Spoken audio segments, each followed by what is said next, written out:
હિમાંબા, દયા કરજે, રક્ષા કરજે.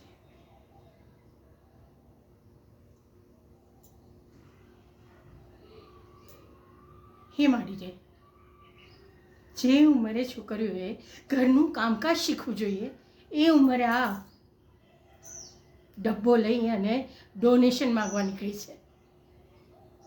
માડી, આનું શું થશે?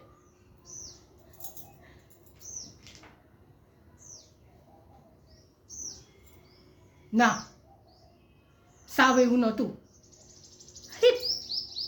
3 છોકરીઓ થયા પછી હું એક દીકરો ઈચ્છતી હતી.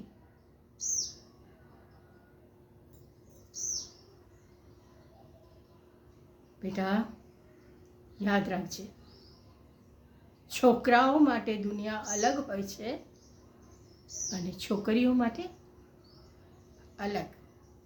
સમજી?